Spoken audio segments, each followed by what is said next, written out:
আমি পরমা চ্যাটার্জি।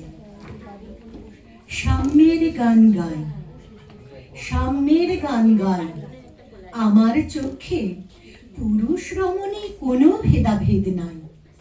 সে যুগ হয়েছে বাসি, যে যুগে পুরুষ দাস ছিল না কো, নারীরা ছিল দাসী। বেদনার যুগ, মানুষের যুগ, সাম্যের যুগ আজি, কেহ রহিবে না বন্দি কাহারও, উঠেছে ডঙ্কাবাজি। নর যদি রাখে নারীরে বন্দি, তবে এরপর যুগে আপনারই রচা ওই কারাগারে পুরুষ মনিবে ভুগে। যুগের ধর্ম এই, পীড়ন করিলে সে পীড়ন এসে পীড়া দেবে তোমাকে। ভেঙে জম্পুরি নাগিনীর মতো আয় মা পাতাল ফুঁড়ি, আধারে তোমায় পথ দেখাবে মা তোমারই ভগ্ন চুরি। পুরুষ জমের ক্ষুধার কুকুর মুক্ত পদাঘাতে, লুটায় পরিবেয় চরণ তলে দলিত জমের সাথে। এতদিন শুধু বিলালে অমৃত, আজ প্রয়োজনে যবে, যে হাতে পিয়ালে অমৃত সে হাতে কূট বিষ দিতে হবে। সেদিন সুদূর নয়, যেদিন ধরণী পুরুষের সাথে গাহিবে নারীরও জয়। মাটি, জল, বায়ু, অগ্নি এবং মানুষ, ভারতবর্ষ তোমাকে প্রণাম করি। সেই ইতিহাস কোণঠাসা নারী আমরা শুরু করলাম কথা মানবীর ভাষা। আমি জিভ কেটে নেওয়া খনার বচন, সাগরে পাহাড়ে আকাশে যুগ যুগ ধরে পথে পথে আমি হাঁটছি। আমি কল্পনা চাওলা থেকে কুন্তী, সীতা থেকে রূপ কানোয়ার। আমি আমার বুকেই আনারকলির কান্না, সরস্বতীর তীর থেকে আমি মেধা পাটকারে লড়ছি। আমি দ্রৌপদী, রূপান বাজাজ, আমারই বস্ত্র হরণে চলেছে হস্তিনাপুরে হাওড়ায়।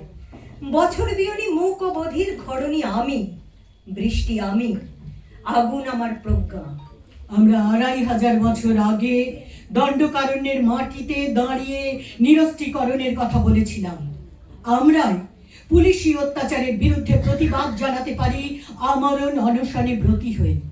আমরা জননীরা নগ্ন হয়ে প্রতিবাদে লজ্জা দিতে পারি তোমাদের। যারা বাঁ হাতে ঠেলে নারীকে অন্দরে পাঠাও, ডান হাতে গা থেকে খুলে নিতে চাও কাপড়, পাঠাতে চাও উন্মুক্ত বাজারে, রূপ দেখলেই কেন হাতের মুঠোয় চাও জ্যান্ত মানবীকে? আর না পেলে তারই শাড়ি টেনে ধরে অশ্লীল হাসিতে তার মুখ কালো করে দিতে চাও। বলো, দ্রৌপদীর বহুপতি বেশ্যা অতএব? আমি যদি বেশ্যা হই, তুমিও পুরুষ বেশ্যা কর্ণ মহামতি। তোমারও শয্যায় আসে বহু পত্নী বিবিধ স্ত্রীলোক।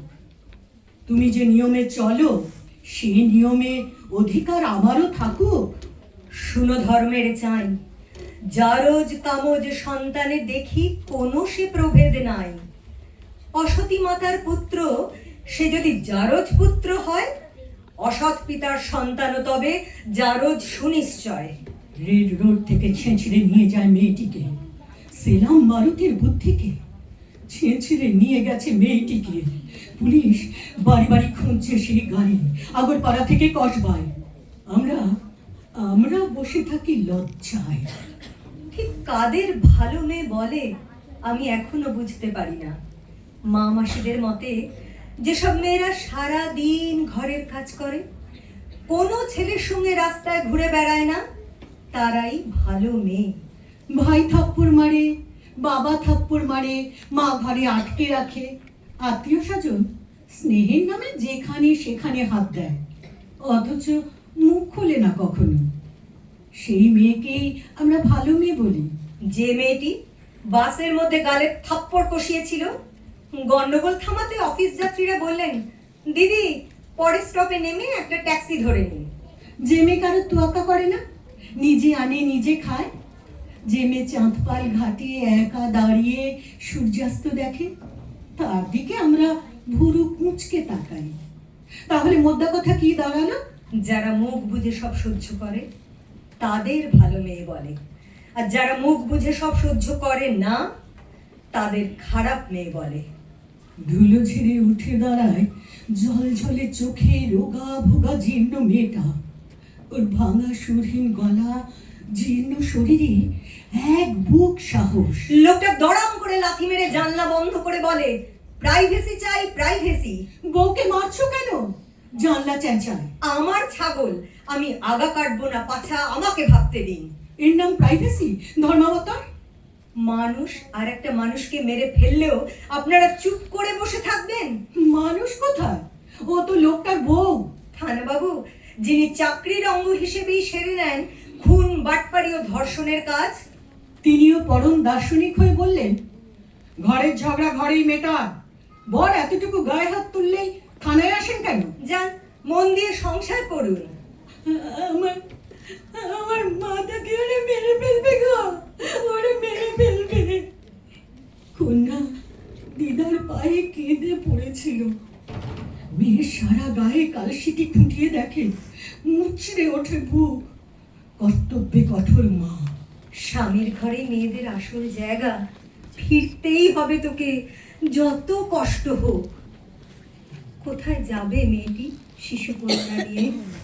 মিন্টো পার্কে এসে বসে কন্যা ও জননী। হু হু করে কেঁদে বালিকা জড়িয়ে ধরে মাকে। ওই লোকটার কাছে আর ফিরবো না, ওই লোকটার কাছে আর কখনো যাব না। ঘর ভেঙে চলে আসা মা ও মেয়ে যুগপৎ মনে পড়ে। সেই ঘর, সেই অন্ধরাত, অবিরত অত্যাচারের জনিদার ছিঁড়ে কুড়ে যেত, তবু লোকটার রাগ কমতো না। না না না, আর ফিরবো না। কন্যাকে জড়িয়ে ধরে শক্ত দুটি হাত। সেবার গোয়ালোর পথযাত্রী রোদের পথে নামে। এখানে থেমো না।